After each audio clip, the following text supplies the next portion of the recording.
Professor Williams, Professor Williams, chirp, chirp, chirp. Yeah, so the other Professor Williams not here tonight. It was my fault. I waited too long, and he actually had things that he had to do, and so this is my little thing.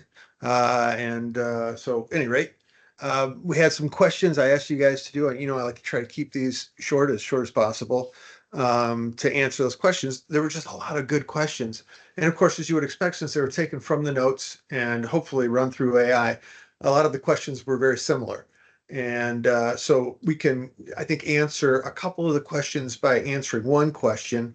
There was one question I answered specifically for a student, I believe it was Nora, and asking about the most important of the Federalist Papers, which was an interesting question. The others kind of dealt with federalism and the periods of federalism and McCulloch versus Maryland. Uh, but that one was kind of out there. So I answered that one specifically in the discussion board, the forum. But the others, the questions I got from you that were posted, one, thank you for those who did that. And two, the question that I was drawn to was really the first one I actually read, which is Alexis' question. Can you explain how the principle of implied powers as established in McCulloch versus Maryland influenced the interpretation of the Constitution and the expansion of federal authority over time? That's a great question, and actually we spend quite a bit of time on that in lecture itself because it's such a seminal point in that relationship between the state government and the federal government in the idea of the supremacy clause. In other words, when we get to the supremacy clause, as we're breaking down the Constitution, the for the contract to work, for the states to empower the central authority with only those things that the states are giving up, then the federal government would have the supreme power on those things, right? So again, the states have all the power. The central authority has very little power, it's very weak. And the Articles of Confederation, it was drawn that way. Post-American Revolution, the unitary system, it was drawn that way. But it wasn't functional. It certainly wasn't functional when we get to Shays' Rebellion and trying to quell an uprising that starts in one state and spreads to another state. And so when you read the Constitution, as we've said in class, you're reading it based upon this mindset, the context of Shays' Rebellion just happening and the potential upsetting of the status of the different classes within society at that time, the merchant class, the wealthy class, down to the farming class ultimately. And so when you read the Constitution, read it in that context. Of course, as we said, when it comes back to the states don't read it exactly like that. Not everybody in every state, Rhode Island, for example, saw it through those same eyes, the same lens that the farmers were the threat. And we need to make sure disruptions like this don't happen again. And, wouldn't we be better off if we had a king? That kind of mentality. They looked at it as the states, are our own entities. We just fought a national or unitary type, system of government, and to give that up now would make that whole American Revolution for naught. So they look at it as a giving up authority to a new central power that's beyond their control in terms of the idea of state control and local control. And so when you read the Bill of Rights, the amendments placed upon this Constitution, this contract, as condition for its acceptance, you got to read it through that lens, through that context. It's drafted by a bunch of individuals who were threatened because of Shays' Rebellion and the farming class, the lower classes, and the potential for an uprising like we see later in France. But then it's taken or given over to the states, and the states look at it as a potential threat based upon a central government or too strong a central government and what that did to the colonies at the time, giving us the American Revolution. So the Bill of Rights is the conditions to signing the Constitution. And just for everybody's edification, you can read the answer that I gave to Nora regarding the Federalist Papers, but in my mind, the Federalist Paper number 39, I believe, is the Federalist Paper where Madison, as it's attributed to, because they signed it e pluribus, but Madison was in that essay, Federalist 39, he was conveying the fact that the states will have all the power, less the powers they give to the national government.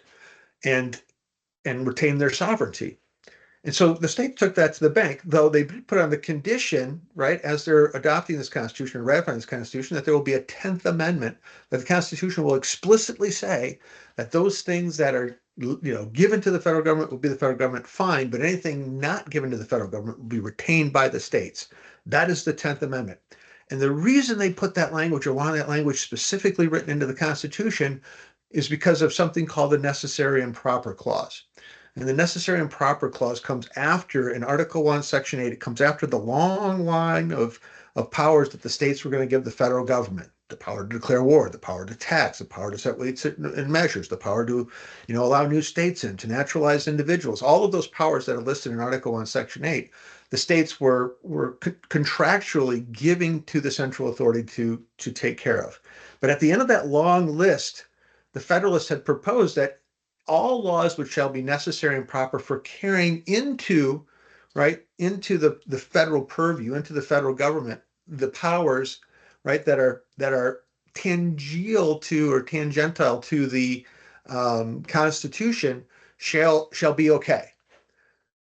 So, for example, I like to use the example that if you're going to have a navy, right, you're going to need some boats, right? What is a navy without boats?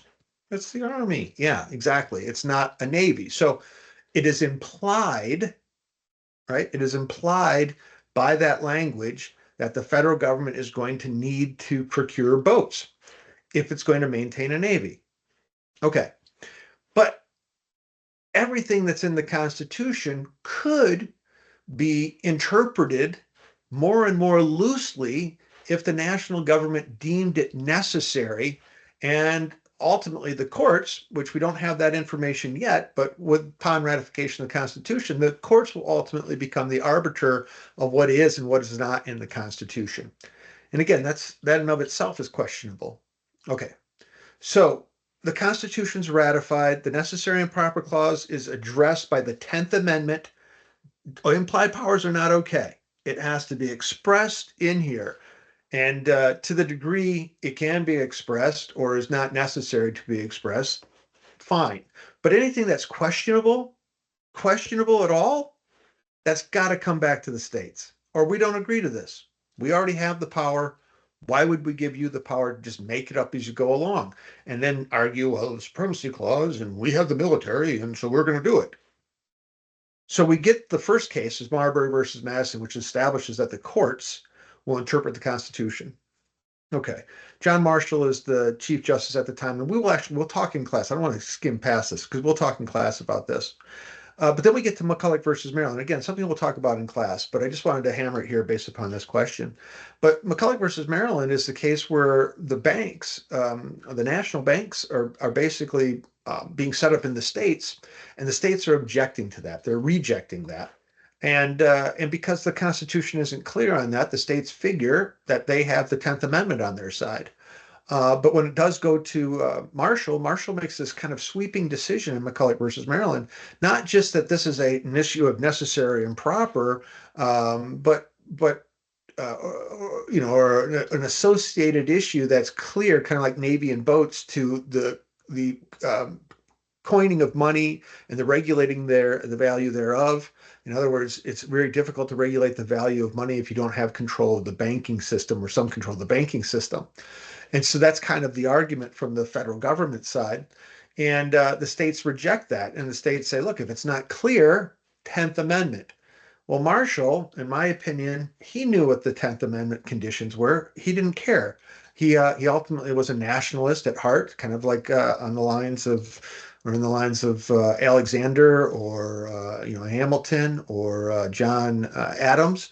Those individuals were also nationalists, believed in a strong central government, and so did Marshall. And so when this issue came up, Marshall sided with his party, if you will, the Federalist Party, or those who were Federalists at the time, and supported this notion of a strong central government, strong central authority at a cost to the states. And that decision codifies, sets precedent that the necessary and proper clause is alive and well, that the 10th Amendment to the Constitution, it was an amendment recognizing the Constitution was written, including the necessary and proper clause. The 10th Amendment comes in specifically because of that necessary and proper clause, but that amendment is really not recognized for its intent. And Marshall says that if it's necessary, it's ultimately proper, and therefore, because the issue of coining money and regulating the value, and the fact that there's a supremacy clause and the federal government cannot be taxed by the states as the federal government has taxing authority, all of those things find Marshall finding in favor of McCulloch, who was ultimately representing the federal government in this case, and Maryland, like the state of Maryland, was representing the states. But that sets the precedent that will then come back time and time again in terms of interpretation of the Constitution, deference to the federal government, and deference to Congress in its interpretation of things like the Commerce Clause or general welfare or how to admit states into the Union, things like that, naturalization, immigration, will all come back to kind of this case as setting the precedent that the necessary or proper clause is alive and well when it comes to really anything in the Constitution in its interpretation. It leads us into a civil war, ultimately. And we'll talk about that, like I said, in lecture. So I hope that answered the question. Can you explain how the principle of implied powers, as established by McCulloch versus Maryland, influenced the interpretation of the Constitution and the expansion of the federal authority over time? All right. So I'll see you guys in class. And if we have further questions about this question, we'll go ahead and tackle them then. All right.